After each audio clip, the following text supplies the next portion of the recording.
Hello, everyone. Welcome back to another edition of the Benchwarmer Sports podcast. Raffi here alongside Davian. Davian, it's been a few weeks. The NHL and NBA offseason is still going down, although we've gone past the peak of it. We had free agency, we had the drafts for the respective leagues, and now we are in the dark times. The dark times are mid-season of the MLB season. We're still days away, weeks away from NFL training camp and the NFL season kicking off, from college football kicking off. This is one of the worst times in the sports calendar, if not the worst. The drought of just a lack of sports. I know a couple of days ago there wasn't even MLB games on, so there was a day without sports, at least American sports, the five major sports. So it was a really, really dark day in human history, especially for this year in 2025 AD. But before we get into some of the content, because actually there has been a decent amount of NFL stuff that has been going on the past week, surprisingly. So we do Yeah, have no, they plenty to really have. talk about and get to. But before we get to that, as always, as is customary on the show, Davian, how are you? How are things? It's been a couple of weeks, but we're back and let's get right into it. Rafi, I've been good. I mean, a lot of NFL action happening, and it's been very interesting to follow along. Rookies have been rising up as a union, almost fighting. There's been some, of course, rumors and scandals going on with the NHLPA president who stepped down, and we can get into those later. The best thing that happened to me this past week was watching Shane Gillis SB's opening monologue.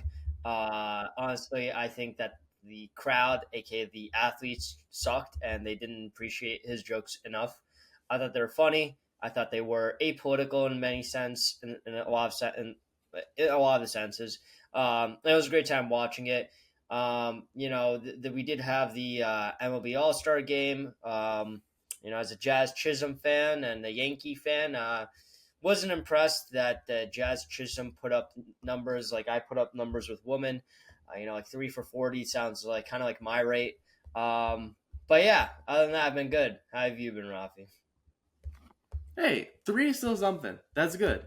Don't worry about it. You can't get them all. And you know It is. what? You hit a few times, and that's good. And you know what? I'd rather be 3 for 40 in that department than what Jazz Chisholm was in the MLB All Star Game home run derby. That was absolutely brutal to watch. I love the home run derby. It's the really the only thing that I actually tune into during the MLB regular season.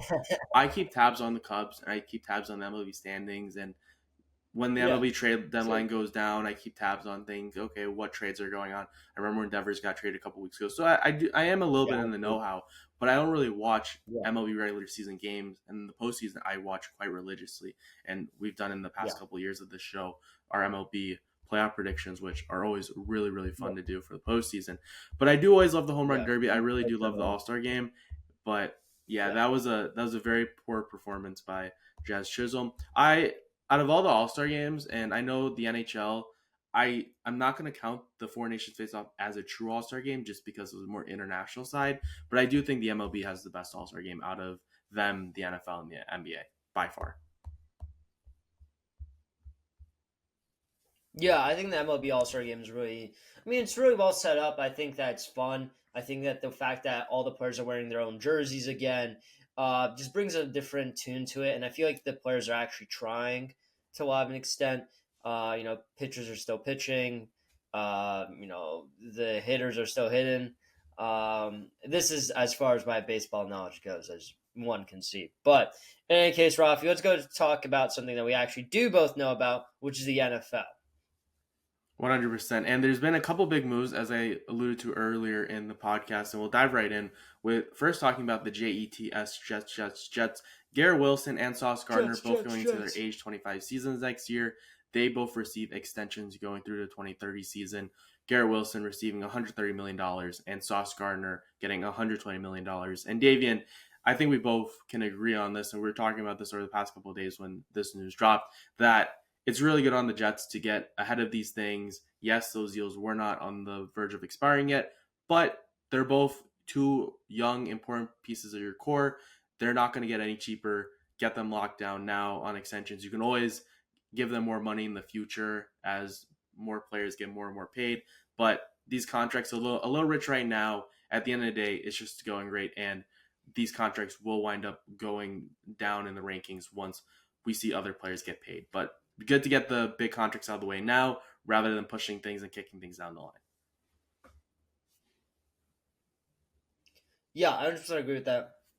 And more so, what I'll say is that the reason why you don't want to kick things down the line is because the market gets reset year by year. Within weeks, the market can get reset. The fact that the Cowboys didn't sign Micah Parsons the past few weeks, and now you have TJ Watt's insane contract, and we'll touch more about that later on. You know, you need to re-sign these players as soon as you can because the NFL market is changing drastically year by year, and the value of players keeps increasing year by year. The fact that you lock down Sauce Gardner, the fact that you lock down Garrett Wilson now is so that now in the future, next year and 2 years, you don't need to pay them as much. And second of all, when you say like when you look at these contracts, you might think this is unreasonable. And yes, to an extent, like yeah, like should they be getting all this money that they're getting paid? Probably not. But also, we said also about Patrick Mahomes, who is a rising QB, one of the best QBs in the league. When he got his massive contract, everyone said, no, there's like no reason why he should be getting paid that much. It's gonna hurt the team. They're not gonna be able to sign players. And yes, we've seen that. But also what we've seen is that Patrick Mahomes is now only the 12th highest QB in the NFL. 12th amongst 32 starting QBs. That shows that the market's constantly changing. And when you sign players to large contracts like the Jets just have with Sauce Gardner and Garrett Wilson, you end up winning. And I think that the Jets are really setting themselves up for success in the future, which will just be a mediocre third place in the AFC East. Yeah, and the big thing obviously always comes down to the quarterback position. The Jets surely are hoping that Justin Fields finally puts things together and can put together a really solid season. Sauce Gardner, I'm perfectly fine with making the highest paid corner. As you said, Davian, you hit it right on the head. Patrick Mahomes, yes, he was the highest paid quarterback at one point. Now he's all the way down to 12th. Within a couple of years before this, really in the infancy of this new extension, he's likely not going to be the highest paid corner in the NFL anymore. He'll likely be closer to 3, 4, 5. And then Garrett Wilson, Yeah. overall, has had really good production, has 3 seasons under his belt so far, all 3 years essentially at 1,100 yards. Year 2, he was at 1042, but we'll call spade a spade. I'm going to round up and call that 1,100.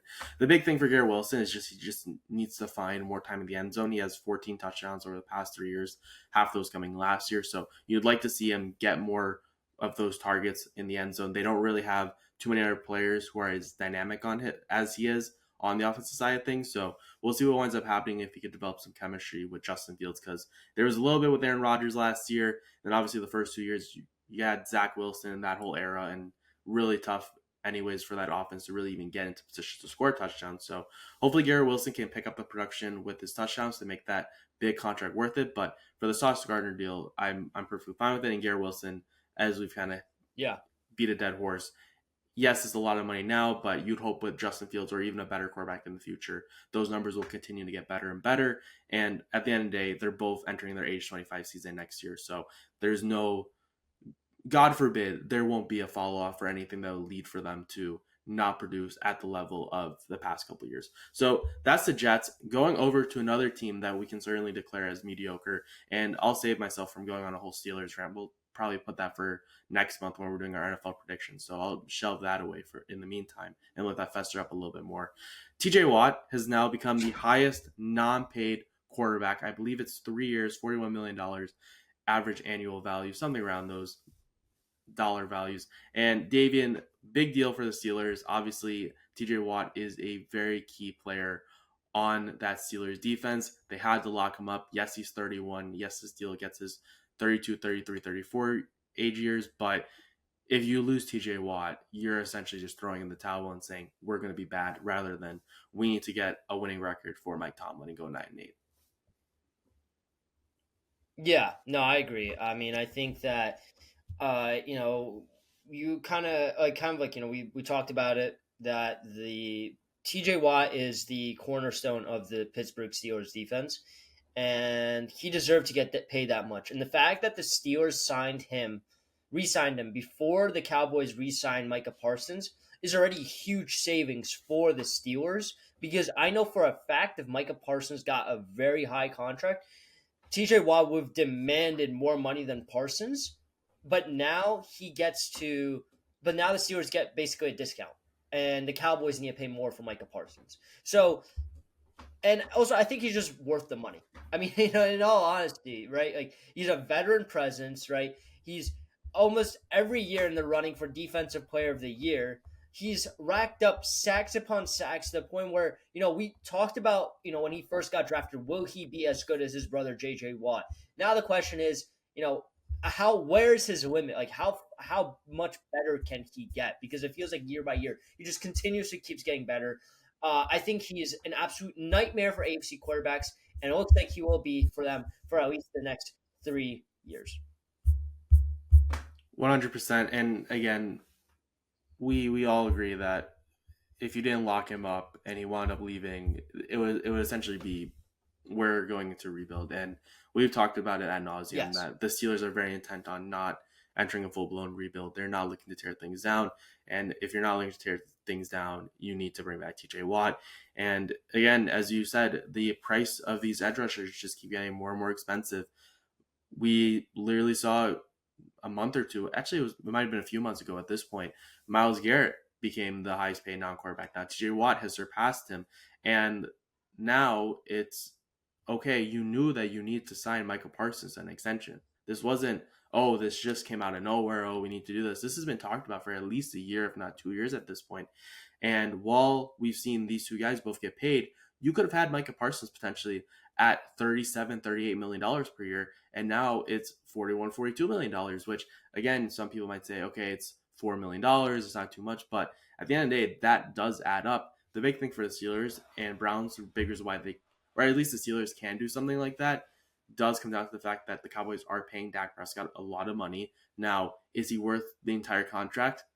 Not really, but he's good enough to where he's not a replaceable level quarterback that you'd be willing to say, okay, let's see what we can get in the NFL draft. He's good enough to where if you lose him, you're going to be much worse off than taking a chance in the NFL draft. And I don't think the Cowboys are a bad enough team to where if they lost Dak Prescott, they would be in that top 5 to 10 range where they could get a really good quarterback if they were in that position. So for the Cowboys, you keep sitting on things. We saw this happen with Dak numerous times before he got his big contract. We saw this with CeeDee Lamb, and then CeeDee Lamb got his contract. It really is not helping the Dallas Cowboys for Jerry Jones to just sit on his hands for a year and just let things just linger. You need to get the business done now. You've lost the last 2 contract negotiations with key players of your franchise in Dak Prescott and CeeDee Lamb. You're going to lose again to Micah Parsons. He's the biggest piece of your defense. And if you continue to wait and sit on things, the price for him is just going to keep going up. We saw this the last 2 times. You tried to go high and mighty and say, hey, you know what?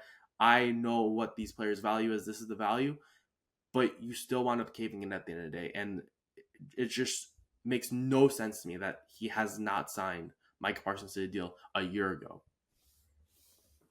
Yeah, no, I 100% agree. I mean, here's another issue, though, with the Cowboys that nobody on that team is really trying to go for a team-friendly contract, right? So you had to pay CeeDee Lamb, you had to pay Dak Prescott, and now you have to pay Micah Parsons. Like, so to an extent, Jerry Jones also doesn't really have that money to pay them that much. But, I think he will get signed. They're going to pay him, like, I saw some number come out today. It's going to be, like, north of $30 million a year. Like, I don't even know. It's going to be, like, a ridiculous amount. And you know what? That's what they have to pay because Jerry Jones is honestly a terrible GM. He shouldn't be a GM. He shouldn't be owner of the Cowboys either. He's really driven that team since 2000, since year 2000. I have not seen them had any success. Honestly, you go back to the 90s, this team has not had any great success. They wasted Tony Romo's career. They're wasting Dak Prescott's career. They had Ezekiel Elliott, and they ran him to the ground. Honestly, this is a joke of a franchise, not America's team. I really do think that we see teams that are the worst in their respective sports leagues. Those teams tend to be traced very easily to poor or meddling ownership, where the owners will meddle in a lot of things. We saw with the Browns with the whole 100%. Deshaun Watson situation, with Jimmy Haslam being like, we need Deshaun Watson. We need him, like, do whatever it takes. I'll give him all this money, guaranteed, etc. And we look at what happened.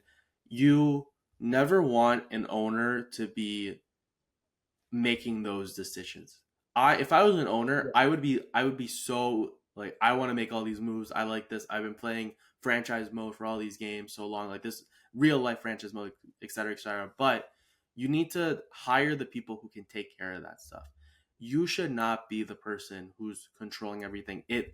rarely, and I can't even think of an instance right now. I'd have to really dive into the history of NFL and NBA, NHL, MLB owners and see if it was a success at some point. But you really don't see successful franchises where the owner is making all those key decisions. 99% of the time, teams that have success, it comes down to the owner appointing a very good manager, appointing good people, and then those people running the franchise really well. You don't want to see an owner meddling in Off every Bill Belichick. little thing in the business, because then you have your Dallas Cowboys, then you have the Toronto Maple Leafs with Ballard, then you have the Cleveland Browns with Haslam, then you have the whole Washington Commanders situation with what's his name? Whatever. His name's irrelevant. Schneider, whatever his name is. I'm not even going to give him the credit of Yep. actually remembering what his name is and looking it up, Dan Schneider.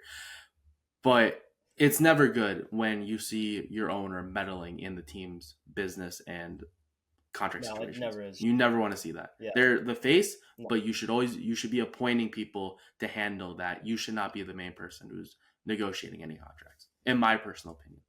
Yeah, I 100% agree with that. All right, let's move into another piece of news, which also relates to an edge rusher, one that's a little past his prime now. But Von Miller signs a 1-year deal with the Commanders, really cheap contract. I believe it's $6-7 million. And Von Miller's 36. He's had some up and down seasons with Buffalo, leading to him getting cut. Obviously, this past season, after receiving a really long extension with them, he didn't wind up making it through that entire contract. But Von Miller and the Commanders have a lot of cap space. David, I'll throw it over to you, but I really don't see this as a bad move for the Commanders since it's 1 year. And worst case scenario, he doesn't play up to par, and it's, it's a 1-year deal, so just move on, part ways after the year. Yeah, I mean, look, you're bringing in somebody with amazing veteran presence to a very young team, and he's still Von Miller, right? So he might not be his Super Bowl 50, self when he was, chasing. He was the biggest. Every single quarterback in the NFL was scared of playing Von Miller. I always hated when the Patriots went up against the Broncos with Von Miller on that team because it was just you just knew for a fact that Von Miller was coming for your quarterback, and in my case, Tom Brady. And so I think it's a great signing. I mean, it also went very much under the radar, Raffi. Like this was not reported top news of ESPN or Bleacher Report or The Score. It was just kind of like just something that happened that you and I both recognize as big NFL fans, and I think it's an amazing signing. I think it's one of the most underrated signings in the NFL free agency. I really think he's going to have a great impact for this Commanders team, and this is a Commanders team that went to the conference championship, right? So I think that this is the NFC championship game. So this is a team that I think can really do a whole lot, and with Von Miller's presence, I think sky's the limit for them. 100%. And you take a team that made it to the NFC Championship game last year, a really young team. Now is the time to be going all in, especially when you're on Jane Daniels' rookie contract. Really worked out that he was so good right out the gate in his first year, because now you have a couple more years before that contract really starts to 5 times, 6 times what he's currently making. So for the Commanders, now is the time to go all in. Worst case scenario, again, Von Miller doesn't really pan out, and it is what it is. But for the Commanders right now, it doesn't hurt to add a guy who knows what it takes to win a Super Bowl, get a team over the hump. Because that Broncos team, I'd say actually it was relatively old. I'd say they did have a lot of pieces. You had Peyton Manning, who was certainly, obviously, when he won the Super Bowl, that was his last season. Demaryius Thomas was getting up there in age as well. Some other key players on that team as well. Where was it? DeMarcus Ware? DeMarcus Ware might have been on that team. Anyways, it was an aging team, but regardless, at the end of the day, you know that Von Miller brings a lot of that experience, as you mentioned. So should be a really fun watch for the Commanders, and that team is just going to keep on getting better and better. Last thing to talk about on the show today, second round picks, Davian. Second round picks. I don't remember this happening in past seasons, but second round picks have really been holding out for the most part. Now, a lot of them have been signing recently over the past week, but for the most part, I feel like it's very rare to be seeing essentially an entire class of second round picks all holding out for fully guaranteed contracts. Normally you see most second round picks, most day 2, day 3 picks signed pretty easily, no hassle. Maybe there's one guy who was kind of standing out, or they're just a player who got drafted by the Bengals. But to see all these second round picks just hold out for a while, and now we're seeing a lot of these second round picks. The Texans, Jaden Higgins got a full deal. You have Carson Schwestinger, however you say his name.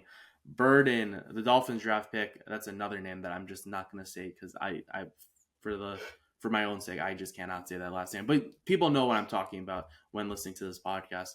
Anyways, we're seeing a lot of second round picks now getting fully guaranteed contracts. Now, Davian, with all the holdouts and now with a lot of these second round picks now receiving fully guaranteed contracts, do you think this is going to become the status quo for second round picks? Yes, I think it'll become a status quo also for first round picks as well. I think that players are, recognizing that look, with NIL being as much as it is in college, they have a very, very little incentive to go to the pro level if they're not getting a good amount of money, especially if they're a second round pick. So if I'm a projected second round pick, right, heading in at the end of the season, right, and it's my third or fourth year in college, I'm playing another year, Rafi, because if I'm a guy like Carson Beck, for example, who's getting paid $7 million, makes sense why I didn't go for the NFL draft this year, right? You could get paid so much money by staying an extra year in college. It just doesn't make sense why you'd want to go pro if you're trying to play for the money. And honestly, I think you should, right? I think every athlete should be chasing the money because you don't know how long your career is. You don't know when you're going to tear your ACL. You don't know when you're going to tear your Achilles. You don't know what can happen the next time you step on the field. So if you have a guaranteed money, go for that, right? And that's what NIL money is. It's guaranteed. So of course, if I'm a second round pick, I'm going to ask for guaranteed money, right? And so I think that it makes a lot of sense. NFL owners are going to have to cough up money. And then until NIL is really wrangled in and there's actual reform done to the way it operates, we're gonna see some crazy rookie contracts coming up, Rafi, and I mean absolutely crazy because these college players are getting that type of money through NIL, and they're gonna expect that same, if not more, in the NFL.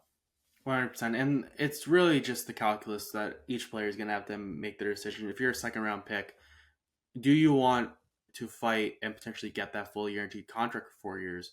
Or if you're not getting that exact fully guaranteed and you're getting only slightly guaranteed, a couple guarantees, but not the full contract, do you risk going back to school another year? Now, you could potentially ball out once again, and then you could become a first round pick potentially, or make next time around you get your fully guaranteed contract. Or do you potentially fall off? Do you have a down year that next year in college? You cash in on your NIL money for 1 year, but then you go from a second round pick to a sixth round pick.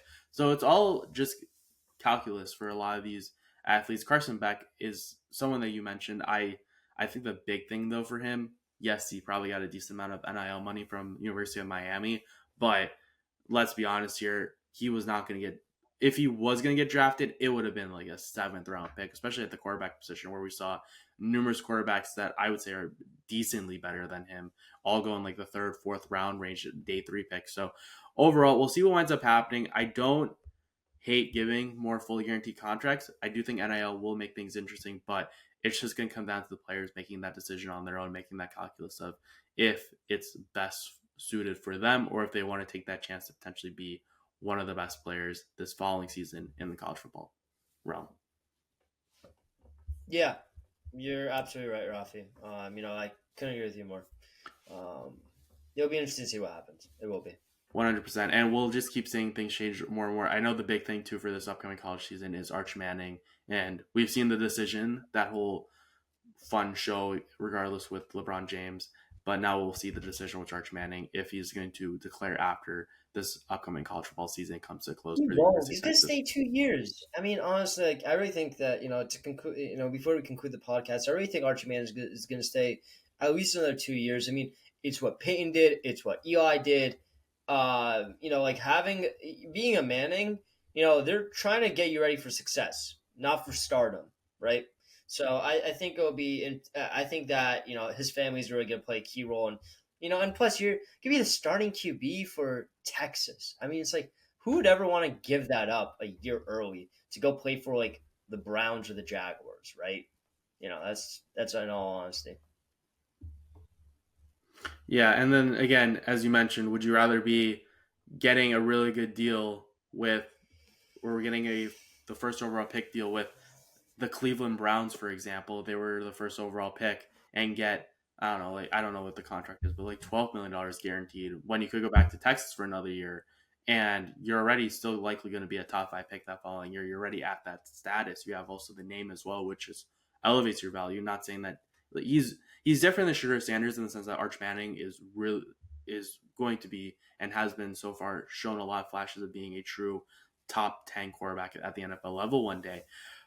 And again, it's, do you go back to Texas for another year, develop, get another really good NIL deal, or do you potentially risk going to a bad situation in this upcoming NFL draft? Now, if you're a top five pick, you're not going into a good situation anyways, in all likelihood, unless a team just got ransacked by injuries, etc. For the most part, if you get taken with a top five pick, you're not going to a really great situation. So for Arch Manning, why not go back to another year at Texas? So I agree with you.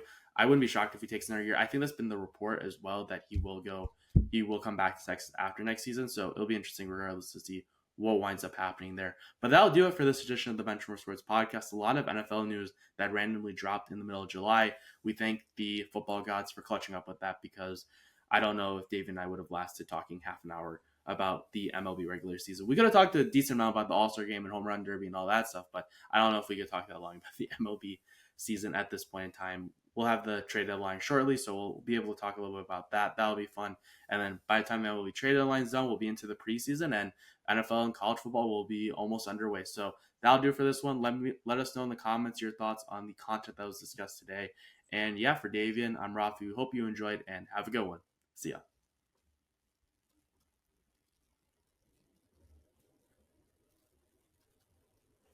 Peace.